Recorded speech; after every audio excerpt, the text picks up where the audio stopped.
పవన్ కళ్యాణ్కు తెలంగాణ గురించి మాట్లాడే అర్హత లేదు, ప్రజాస్వామ్యం గురించి మాట్లాడే అర్హత కూడా లేదు. ఏంది చదువుకుండా ఆయన మాట్లాడుతున్నాడు. వాడిని ఉప ముఖ్యమంత్రి చేయడమే తప్పు.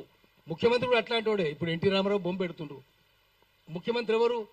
ఎన్టీ రామారావు మీద దాడి చేసి ఎన్టీ రామారావు చెప్పులతో కొట్టినోడు కదా, వీళ్ళే కదా. ఎన్టీ రామారావు చావు కారణమైనోడే కదా. అతను మళ్ళీ ఎన్టీ రామారావు బొమ్మ పెట్టుకుని తిరుగుతున్నాడు. నువ్వెవరు? నీకేమైనా తెలుసా? పత్రికా స్వాతంత్రం నువ్వు ఇచ్చినవా? నువ్వు ఎట్లా అరెస్ట్ చేస్తావు? నాగేశ్వరరావుని అరెస్ట్ చేసే అర్హత ఉందా? గలివర్ యాత్రలో బ్రాబ్డింగ్ నాక్స్ ఉంటారు, పెద్దగా ఉంటారు, ఆకాశం ఎత్తు, టవరింగ్ పర్సనాలిటీస్. లిలీపుటియన్స్ ఉంటారు, చిన్నగా అంగుళమంత ఉంటారు. నాగేశ్వరరావు బ్రాబ్డింగ్ నాగైతే పవన్ కళ్యాణ్ లిలీపుటియన్. ఎక్కడరా నువ్వు? ఆయన ఎక్కడ? కాలి గోటికి సరిపోవు. ఆయన గురించి మాట్లాడతావా? నువ్వు అరెస్ట్ చేస్తావా? తెలుసా నీకేమన్నా? చదువు ఉందా? శీలం ఉందా? సంస్కారం? నువ్వు మాట్లాడతావు నాగేశ్వరరావు గురించి? ఆయన నాగేశ్వరరావు చాలా సంస్కారవంతంగా మాట్లాడతాడు. రిఫైన్ టాక్ అనేది, పిచ్చి పిచ్చి మాటలు మాట్లాడు ఆయన. ఆర్టికల్ 19(1)A మాకు వాక్ స్వాతంత్రం ఇచ్చింది. దాని కింద మనం ఎవరినైనా విమర్శిస్తాం. శ్రీశ్రీ ఏం చెప్పిండు?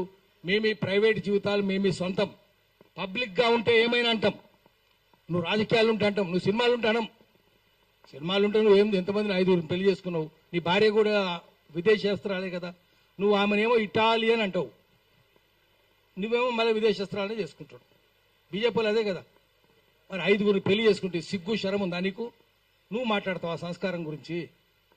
నువ్వు రోజు ఒక పార్టీ మారుస్తావు. గద్దరుండగా గద్దర్ని ఎట్లా మోసం చేసిండు? చెగువేరా బొమ్మ పెట్టుకొని నేను కమ్యూనిస్ట్ అనేది చెప్పి గద్దరు నమ్మించి తీసుకొని పోయిండు, ఇంటికి తీసుకుపోయిండు, దండం పెట్టిండు, మొత్తం షర్టు ఎక్కడ చూసినా చెగువేరా బొమ్మలు. ఇప్పుడు ఎవరు బొమ్మలు పెట్టుకుంటుండు? రోజుకో పార్టీ. ఎక్కడ జిదర్ హరి ఉదర్ చరి, ఎక్కడ పచ్చకుంటే పసులు అక్కడ మేస్తాయి. నువ్వు పశువే కదా. ఎక్కడ ఏ కొమ్మ మీద పండు ఉంటే ఆ కొమ్మ మీద దూకుతాయి కోతులు. నువ్వు కోతువే కదా. నువ్వు చెప్తావా? రోజుకో పార్టీ మార్చుకోనివి, రంగులు మార్చుకోనివి నువ్వు చెప్తావా? ఇప్పుడు గద్దర్ గురించి చెప్తావు.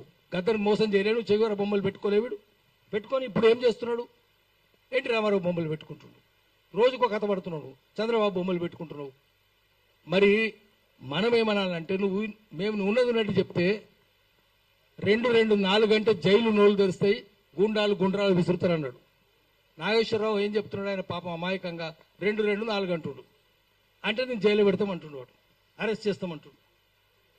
ఇంత దౌర్జన్యం ఎందుకు? అందుకనే మనం ఏం చెప్పాలంటే, తెలంగాణ వచ్చినాక తెలంగాణలో తెలంగాణ రాజ్యం ఉందా? ఇప్పుడు మీడియా వాళ్ళు ఉన్నారు, మీడియా వాళ్ళకి అక్రెడిటేషన్ ఉందా? ఎవరికి ఉన్నది? మొత్తం శాటిలైట్ ఛానల్ అంటారు. శాటిలైట్ ఛానల్ అన్నీ ఆంధ్రలే కదా. ఒక V6 టీ న్యూస్ తప్ప అన్ని ఆంధ్రలే.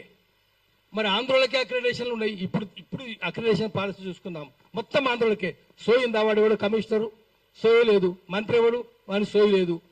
ముఖ్యమంత్రికి అసలే సోయి లేదు. తెలంగాణ వచ్చినాక కూడా ఇక్కడ ప్రెస్ క్లబ్ లో మాట్లాడదాము, అక్రెడిటేషన్లన్నీ ఆంధ్రలకే వస్తున్నాయి, తెలంగాణలకు లేదు. శాటిలైట్ ఛానల్ తెలంగాణ లేవు. అన్ని వాళ్ళే. సోషల్ మీడియాకి ఇస్తున్నారా? ఇస్తలేరు కదా. కేబుల్ ఛానల్కి ఇస్తున్నారా? ఇస్తలేరు కదా. మరి ఎవరికి ఇస్తున్నారు? ఎంత అన్యాయం ఏంది? పోనీ ఛానళ్ళల్లో అక్కడక్కడ ఇక్కడ తెలుగు ఎన్టీవీలో ఒక్కతే అమ్మాయి ఉంది, తెలంగాణ అమ్మాయి. ఆ అమ్మాయికి అక్రెడిటేషన్ లేదు. మళ్ళా అంతా వాళ్ళే. జూబ్లీస్ అంతా ఆంధ్రలో కదా. ఫిల్మ్ నగర్ జూబ్లీ సొసైటీ అంతా వాళ్ళే. Housing society, Jubilees club, film Nagar housing society, film Nagar club మొత్తం ఆంధ్రలో కూడా ఒకటే కులం. రామనేని, సామనేని, కామనేని, నడపనేని, వాళ్ళమనేని, దేవినేని, కేతినేని ఒకటే కులం వాళ్ళు. మీరు ఆ వాసన, కమ్మ వాసన మురుక చూసుకుంటూ పోతే జూబ్లీస్ వచ్చేస్తుంది. అంత అన్యాయంగా ఉంటాయి. You can smell your way to Jubilees. అంత అన్యాయంగా ఇప్పుడు తెలంగాణ వచ్చినాక కూడా రాజ్యాంగానికి ఉన్న 4 అంగాలు